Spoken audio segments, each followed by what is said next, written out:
আজকে হচ্ছে অষ্টমী, আর এই অষ্টমীর সকালবেলা আমি বেরিয়েছি একটু ঘুরু করতে, যেরকম সবাই বেরোচ্ছে।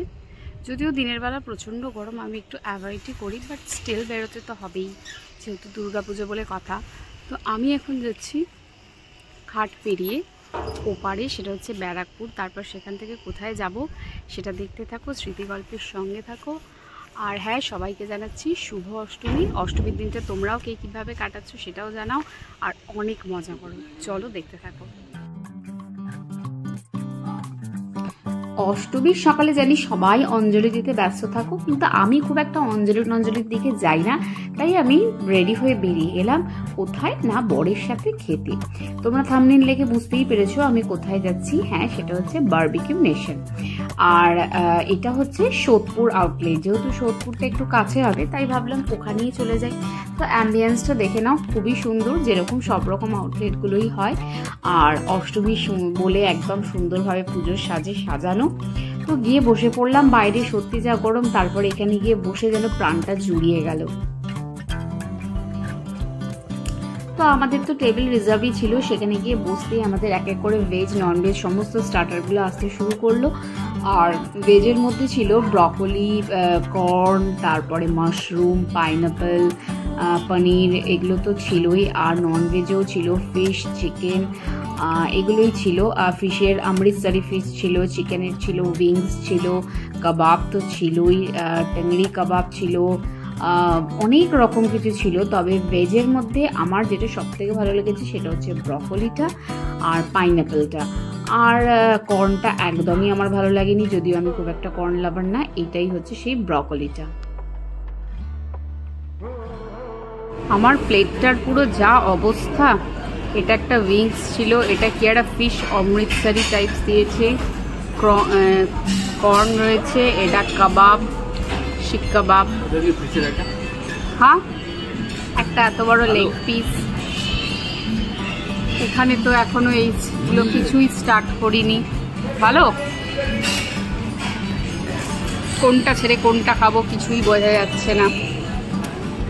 এই হয় এক সমস্যা আর কি। যাই হোক, খেতে তো হবে, খাওয়াটা স্টার্ট করি। সত্যি বলতে ওয়ান টাইম এতগুলো খাবার একসাথে কিন্তু আমার খাওয়া একটু বেশ চাপ লাগে, তাই আমি ধীরে ধীরে খাচ্ছি যতটা পারছি। হ্যাঁ, এটা খেলাম শিক কাবাবটা, তবে এগুলো খুব একটা যে আহামরি তা নয়, আমি এর থেকে অনেক অনেক বেটার খাবার খেয়েছি। এগুলো সবকটাই মোটামুটি অ্যাভারেজ টেস্টে, বাট এর মধ্যেও ওই প্রনটা, এই যে চিকেনের লেগ পিসটা, ফিশ অমৃতসরি, এগুলো মোটামুটি আমার বেশ ভালো লেগেছে। তো এই হচ্ছে খাবার দাবারের পর্বটা এখনো চলছে, স্টার্টারই এখনো পর্যন্ত আটকে আছি। তো এরপর চলে যাব মেনু। তো আমি অলরেডি স্টার্টার সেকশনটা কোনো রকমে শেষ করেছি। আমি বুঝে পাই না ওরে সবাই খায়, আমি তো খেতেই পাচ্ছি না। স্টার্টার খেয়েই মনে হচ্ছে বাড়ি চলে যাই, বাট এখনো অনেক অনেক মেনু আছে, আস্তে আস্তে খাবো, দেখতে থাকবো। এরপর দেখো নিয়ে নিলাম একটা ফুচকা, রাস্তার ফুচকা পাওয়া ফুচকা। এটা একটা ফুচকা, কিন্তু যেহেতু ছিল চাট আইটেম অনেক রকম, তার মধ্যে কী খাবো তাই ভাবলাম ফুচকাটাই দিই। যদিও সেটা একদমই ভালো লাগেনি, কারণ এটা হচ্ছে ওই ফুচকাটা ঠিক ফুচকা নয়, পাঁপড়। তো যাই হোক, ফুচকাটাও খেয়ে নিলাম। আর এরপর আসছি মেন কোর্সে। এটা হচ্ছে ভেজ সেকশন, যেখানে আগেরটা ছিল ঘি ভাত, এটা হচ্ছে নর্মাল ভাত, ভেজ ডাল। আর এটা হচ্ছে দেখো পনির ছিল, আর ওটা হচ্ছে ভেজ কোফতা টাইপের একটা কিছু ছিল। তারপরে ছিল বেগুন বাসন্তী, দাঁড়াও, এই যে এটা হচ্ছে লেফটেরটা বেগুন বাসন্তী, আর রাইটেরটা হচ্ছে কিছু একটা মিক্সড ভেজ টাইপস ছিল। এখানে রয়েছে এটা আলু পোস্ত, আর ওটা হচ্ছে ওলের ডালনা। হ্যাঁ, কিন্তু এগুলো একটাও কোনোটাই খাইনি। এখানে কিন্তু স্যালাড সেকশনে চলে এসেছি, যেখানেও অনেক রকম স্যালাড ছিল, যার মধ্যে আমি 3 রকম স্যালাড জাস্ট একটু নিয়ে নিয়েছি, কারণ স্যালাড আর খাওয়ার মতো কোনো পরিস্থিতিই ছিল না। যদিও আমি স্যালাড খেতে বেশ ভালোবাসি। আর ননভেজ সেকশনে দেখো চলে এসেছি, যেখানে নুডলস ছিল, ওটা চিলি চিকেন ছিল। এখানে হচ্ছে চিকেন রয়েছে, মাটন রয়েছে, আর রয়েছে মেন কোর্সের রাইস রয়েছে। না তার আগে এই দেখো, এটা রয়েছে চিংড়ির মালাইকারি, আর ওটা হচ্ছে পাবদা মাছ সর্ষে দিয়ে। যদিও এখানে গ্রেভিটাই দেখা যাচ্ছে, মাছগুলো ঠিক দেখা যাচ্ছে না, আর আমি পাবদা মাছটা খাইও নি। এটা রয়েছে বাসন্তী পোলাও, আর ওর সঙ্গে রয়েছে চিকেন বিরিয়ানি। তো চলো আমি কি কি নিলাম সেটা দেখাচ্ছি। দেখো আমি নিয়েছি মাটন পোলাও, ওটা হচ্ছে চিকেন বিরিয়ানি, আর ওই যে বললাম স্যালাডগুলো একটু একটু করে নিয়েছি। আর এই দেখো অল্প করে নিয়েছি চিকেনের এই চিংড়ির মালাইকারি আর বোঁদের রায়তা। তো এই মেন কোর্সটা নিয়ে ফেলেছি। ও তো আর মেন কোর্সে কিছু গেলই না, ভগবান জানে কেন, কিন্তু আমাকে যেহেতু খেতেই হবে আমি সেহেতু খাচ্ছি। আমার সত্যি বলতে মাটনটা অসাধারণ লেগেছে, এতটাই সফট নরম, আর আমি এতটাও ভালো এক্সপেক্ট করিনি। কারণ বারবিকিউ নেশনে কিন্তু আমি মেনলি স্টার্টার আর ডেজার্টটাই বেশি ভালো করে খেতে থাকি, আর ওটাই বেশি, ওটার থেকেই এক্সপেকটেশনটা থাকে। মেন কোর্সটা ঠিক আছে, তোমরা এটার সাথে কতটা এগ্রি করবে আমি জানি না, কিন্তু মাটনটা সত্যি অসাধারণ লাগছিল। মানে পোলাওয়ের সঙ্গে তো জাস্ট ফাটাফাটি, আর চিকেন বিরিয়ানি খুবই অ্যাভারেজ।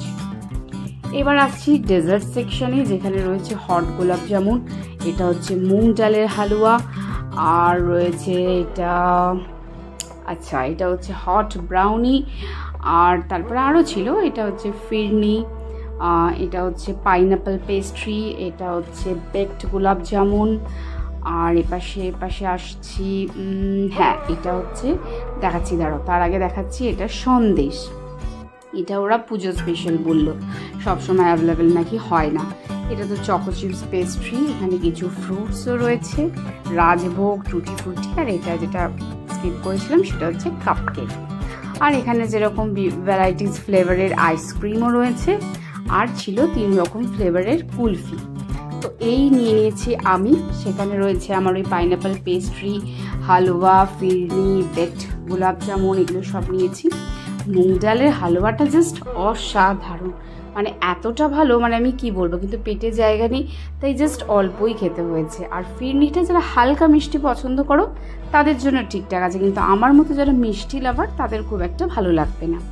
আর গোলাপ জামুনটা, ও ভাই, মানে বেকড গোলাপ জামুন মানে এতটাই সুন্দর, মানে এক বাটি মানে খেয়ে নিলেও মনে হয় মন ভরছিল না, যদিও পেট অনেকটাই ভরে গেছিলো। আর অ্যাজ ইউজুয়াল ব্রাউনি আর আইসক্রিমের তো কোনো তুলনাই হয় না।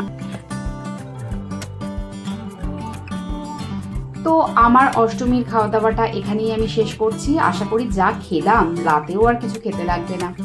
আর এটা একটা মাটন পার্সেল করে দিলাম। আর হ্যাঁ জানি তোমরা হয়তো অনেকেই বলছো যে অষ্টমীতে আবার ননভেজ। হ্যাঁ, আমার বাড়িতেও বিশেষ করে নিরামিষই হয়, স্পেশালি লুচি, আর আমি বাড়িতে থাকলে ওটাই খাই। বাট অত যেহেতু আমি নিয়ম টিয়ম মানি না, বাইরে গেলে এসব আমার ঠিকই চলে যায়। আর আমার কর্তা তো আছে এসবের থেকে একদম 10 হাত দূরে। আর সব থেকে বড় কথা হলো না, এই অষ্টমীর দিনগুলোতে দেখেছি রেস্টুরেন্টগুলো বেশ ফাঁকা পাওয়া যায়, মানে এমনি সময় যেরকম হয় অতটা বাইরে দাঁড়িয়ে ওয়েট করতে হয় না। তো চলো, ভিডিওটা ভালো লাগলে যেটা করবে সেটা হচ্ছে লাইক করবে, হ্যাঁ কমেন্ট করবে, আর হ্যাঁ স্মৃতি গল্পটা আজকে তো এখানেই শেষ করছি। দেখা হচ্ছে পরের কোনো ভিডিওতে, দেখতে থাকো, আর হ্যাঁ স্মৃতি গল্পের অবশ্যই সাথে থাকো।